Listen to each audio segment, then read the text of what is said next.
हमारे एक member cherry madam पूछना चाहते हैं कि my husband is having pain in the right shoulder, it comes and disappears for stage for a month and then disappears and then comes again, and it radiates from shoulder to arm and then to wrist.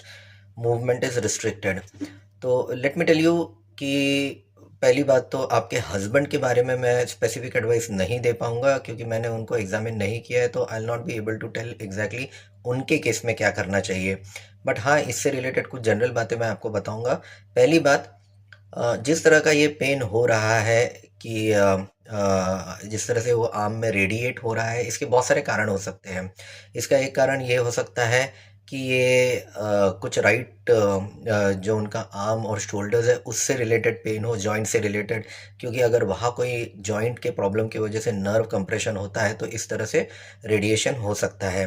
दूसरा, कभी कभी अगर cervical या गर्दन की जो रीढ़ की हड्डी होती है, अगर वहाँ कोई प्रॉब्लम है, वहाँ का नर्व कंप्रेशन हो रहा है, तब भी इस तरह का रेडिएटिंग पेन हो सकता है।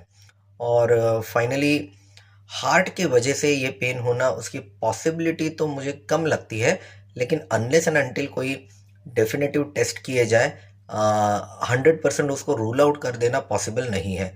तो इसलिए मैं आपको एडवाइस करूँगा कि डेफिनेटली आपके जो भी नियर बाय कार्डियोलॉजिस्ट है उनको जाके दिखाइए और एटलीस्ट हार्ट वाला जो अपना डाउट है वो क्लियर कर लीजिए। क्योंकि जब इस तरह का पेन होता है तो सबसे बड़ी हमारी चिंता यही होती है कि क्या वो हार्ट की वजह से है या नहीं। और अगर ये प्रूव हो जाए कि इसका रिलेशन हार्ट से बिल्कुल नहीं है, तो फिर टेंशन वाली कोई बात नहीं होती। फिर अगर वो मस्कुलर हो, नर्व का इशू हो, उसमें यूजुअली इतना टेंशन वाली बात नहीं रहती है।